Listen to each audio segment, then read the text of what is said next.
A clean workspace is a happy workspace. In this lesson, we're going to talk about the difference between bodies and components in CAD and how to keep your workspace organized. So let's get into it.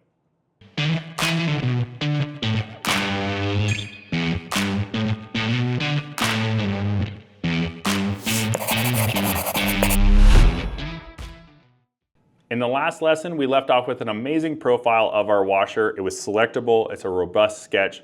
We're ready to turn it into a three-dimensional object. And in CAD, we do this with the extrude process. But before we get into the extrude side, I want to talk about two new key terms that are going to set us up for better success. Coming over here to the board, those two key terms are bodies and components. Now, bodies, simple. It's just a three-dimensional shape that you're creating. But the component is the container in which you're putting that body underneath. And there's two main ways in which you can create that body on how they're organized within CAD that'll set you up for success. To better understand those two, I brought in an example here. Now, this is just a drawer out of my ambulance, but I want you to think about this drawer as a container. And that container is the file in which we're saving this whole entire project underneath. In this example that we're on CAD, it's SCS washer. So that's what you're going to see in the CAD example. And inside of that, I can put bodies in. And for example, we're going to go over the spoon. So if I click extrude and I select body, all I'm doing is I'm creating this three-dimensional object, and it's going inside of my master component, my file. And now this is just loosely in this drawer. There's not really much organization to it. But each component within CAD has rules and stuff in the background. So if I wanted to create a fork, it can't go inside my spoon drawer. So I'd have to have multiple drawers, so multiple files in order to do that.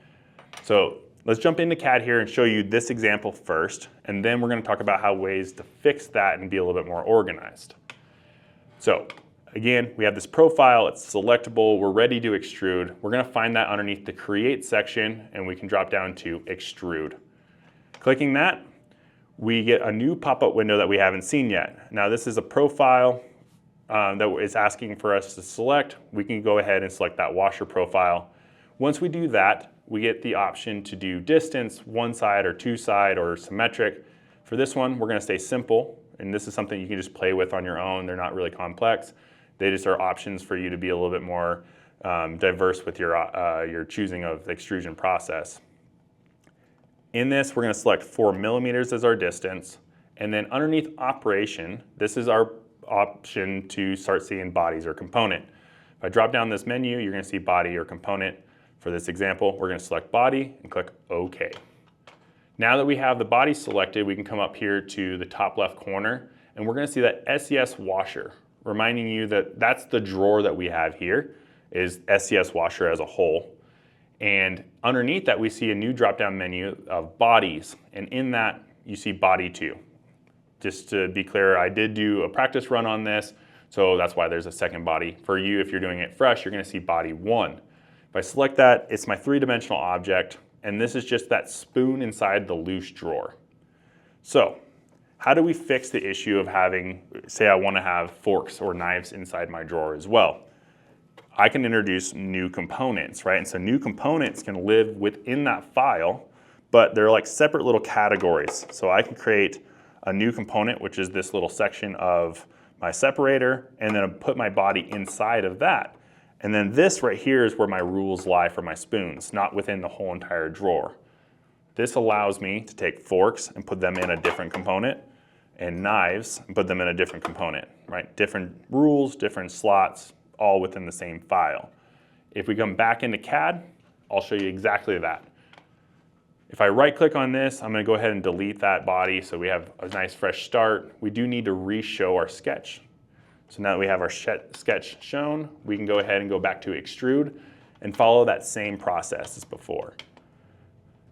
Selecting the profile, we're going to select 4 millimeters. And instead of new body, we're going to come down here and select new component and click OK. Now that we have that, it looks exactly as the same before, but if we come up to the tree on the left, we're going to see things look a little different. We still have our drawer, our SCS washer, our main file, but we don't have bodies here anymore. We have component, and if we do our drop-down menu on our component, we can see bodies is now in that section, and here is body 1. So What that means is that we have our separator that separates us from the main file. If we wanted to do another component, say I want to have the inside of this washer be a different body, say it's going to be my fork example, I can select Extrude, come back in here, select the center, we'll call this 8 millimeters to see the difference, and what we want to do is select New Component again. This will allow us to have another section in our drawer that is separated that holds a different body. Now, this is going to be key later on when we're going into sheet metal. Sheet metal have rules for the material guidelines, K-factor, bend radius, that are going to be specific to that body. And if you have different bodies with different material thicknesses and types, then you're going to want different components to separate those. And understanding that is going to be key as we grow our skills in CAD. So that's it for this lesson. We now understand how to kind of create those. In the next lesson, we're going to talk about how to modify our bodies. So we'll see you on that one.